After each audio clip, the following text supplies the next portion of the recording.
Campus sur les ondes de RTCI, on vous retrouve avec beaucoup de plaisir pour la chronique hebdomadaire signée Semi Jendoubi. Tout de suite, le plein de digital. Le V-commerce va-t-il détrôner le e-commerce ? Les recherches vocales dans les moteurs de recherche et le contrôle par la voix des objets connectés sont à l'aube d'un profond changement à venir dans notre quotidien. Vous ne vous en rendez peut-être pas compte, mais les progrès réalisés par les chatbots, les assistants vocaux comme Siri, Alexa, Google Now, ils modifient de plus en plus notre rapport aux objets connectés. Et ça, je peux vous dire que les entreprises l'ont bien compris pour améliorer l'expérience client. Et ces nouvelles technologies, eh bien, elles sont déjà entrées dans notre quotidien. Quelques données pour vous en convaincre. 20% des recherches vocales sont effectuées sur Google.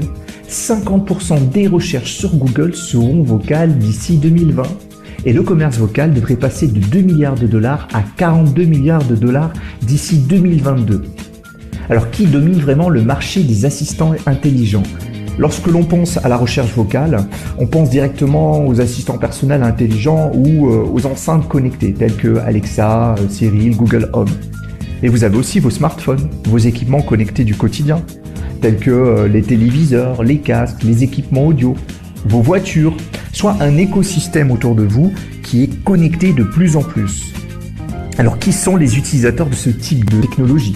Alors, vous avez 28% des utilisateurs d'assistants vocaux qui ont entre 33 et 45 ans et 47% des shoppers vocaux qui ont entre 22 et 32 ans. Et dans leurs usages, ils utilisent plutôt le commerce vocal le plus souvent pour rechercher des informations, regarder la météo, trouver les horaires de transport, connaître l'actualité, mais aussi rechercher de la musique ou acheter des produits, principalement d'ailleurs via leur smartphone car ils ont besoin de visualiser les produits. Alors le V-commerce, il offre aussi des grandes opportunités. Vous pouvez communiquer directement par exemple avec la marque et ça devient de plus en plus simple grâce à leurs applications vocales. D'ailleurs, les applications vocales sont moins coûteuses pour une marque que les applications mobiles. Vous pouvez prendre des rendez-vous, vous pouvez réserver vos voyages, vous pouvez faire même vos courses via des supermarchés vocaux en France. Imaginons que vous ayez votre assistant intelligent à la maison. Vous vous demandez sûrement comment l'activer. Une fois équipé d'un assistant vocal de smartphone ou d'une enceinte connectée, vous interrogez l'assistant vocal sous forme de requête, souvent d'ailleurs associée à la géolocalisation. Dis Google, quel temps fera-t-il demain à Tunis ? Et l'assistant va vous répondre.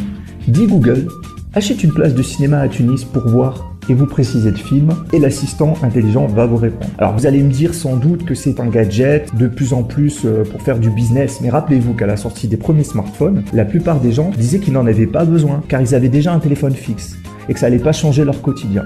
Imaginez-vous maintenant, vous passez d'un smartphone et de ces technologies. Alors gardez à l'esprit que le commerce vocal, il va transformer la relation de la marque ou de l'entreprise avec ses clients.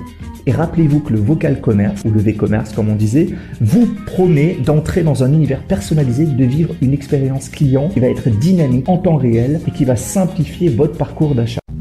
Campus sur les ondes de